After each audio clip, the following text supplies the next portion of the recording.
अभी जमीनी स्थिति क्या देखने को मिल रही है वहां पर, भूपेंद्र सिंह हमें बताएंगे। भूपेंद्र, बीजेपी की तरफ से तो स्टार प्रचारकों की कोई कमी नहीं है, बड़े से छोटा नेता हर कोई बीजेपी के लिए कैंपेन कर रहा है, प्रचार कर रहा है। कांग्रेस की तरफ से राहुल गांधी अब मैदान में उतरने वाले हैं, जो अब तक घर घर बहुत ही साइलेंट तरीके से प्रचार चल रहा था कांग्रेस का, अब खुलकर सामने आने वाला है। आम आदमी पार्टी की अब स्थिति क्या नजर आ रही है? मैं ये तीनों पार्टियों की आपसे स्थिति जानना चाह रही हूँ कैंपेन को लेकर कि क्या हालात अब बदल रहे हैं गुजरात में।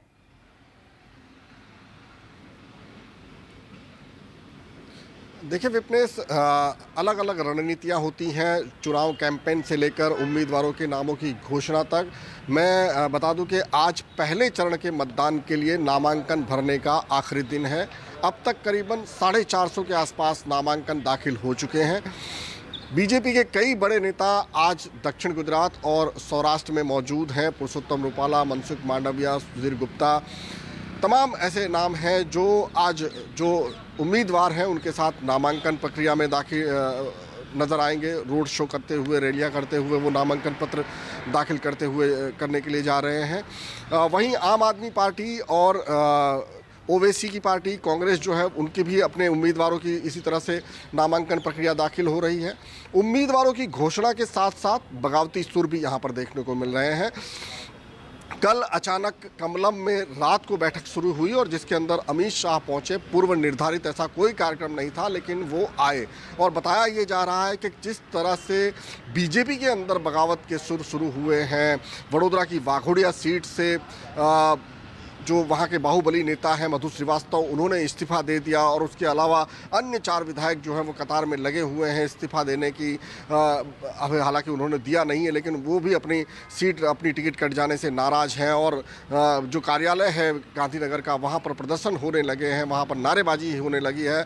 तो उसके बाद अब कमान जो है वो अमित शाह को अपने हाथ में लेनी पड़ी, क्योंकि उन्होंने पहले ये जिम्मा CR पाटिल और हर्ष संघवी को सौंपा था। हर्ष संघवी वडोदरा भी गए थे, लेकिन उसके बावजूद वो उन नाराज विधायकों को मना नहीं पाए और इसके बाद अब जो है अमित शाह ने अपने हाथ में कमान ले ली है। तो एक दौर ये भी चल रहा है इस समय गुजरात की राजनीति में, जहां पर जो भी नाराज हैं उनको किस तरह से मनाया जाए, क्योंकि ये आपने अक्सर देखा होगा कि जो बागी विधायक होते हैं, पार्टी के अंदरूनी विधायक होते हैं, उनकी जो एक बगावत होती है वो पार्टी को बहुत ज़्यादा डैमेज करती है। और उसको हिमाचल प्रदेश में भी यही देखने को मिला कि किस तरह से वहाँ पर बागी उम्मीदवारों ने अपना सर उठाया और यहाँ पर भी इस तरह की नौबत ना आए, इसलिए बीजेपी, कांग्रेस और तमाम पार्टियां जो हैं फिलहाल इस मंथन में भी लगी हुई हैं कि किस तरह से अपनी पार्टी के बागियों को शांत किया जाए। अभी की एक खबर है, कांधल जाडेजा जो कि एनसीपी के विधायक हैं, बाहुबली विधायक हैं, डॉन विधायक हैं, उन्होंने इस्तीफा दे दिया है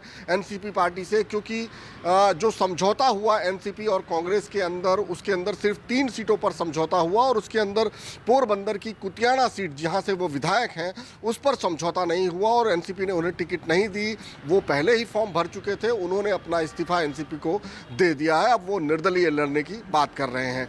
तो जैसे जैसे विपनेश चुनाव नज़दीक आ रहा है, बहुत सारे चुनावी रंग देखने को मिलेंगे।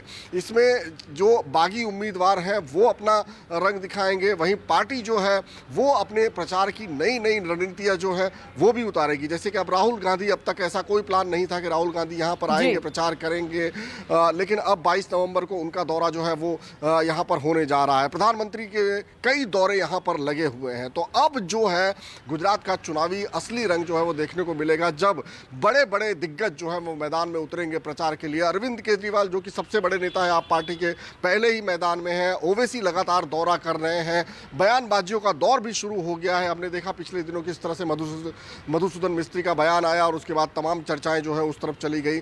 तो अब फिलहाल जो है गुजरात के चुनावी रंग की अगर मैं बात करूं, अभी के ताजा हाल की मैं बात करूं, तो एक तरफ पार्टियां बागियों को मनाने में जुटी हुई हैं, नामांकन प्रक्रिया दाखिल की जा रही है और वहीं प्रचार की रणनीति पर भी काम चल रहा है। ठीक है, यानी कि बागी थोड़ी परेशानी खड़ी कर सकते हैं पार्टियों के लिए, तो उस पर भी एक स्ट्रेटेजी बन रही है। 1 और 5 दिसंबर को वोटिंग है और वक्त बहुत कम है, इसीलिए अब जैसे कि राजीव ने कहा, भूपेंद्र ने कहा कि तीनों पार्टियां अपनी स्ट्रेटेजी को बदल रही हैं। नमस्कार, मैं हूं मानक गुप्ता। अगर आपको हमारा ये वीडियो पसंद आया हो तो इसे लाइक और शेयर जरूर करें और हां, हमें सब्सक्राइब और फॉलो करना ना भूलें ताकि आप देश और दुनिया की कोई खबर मिस ना करें। तो जुड़े रहिए हमारे साथ और देखते रहिए न्यूज़ 24।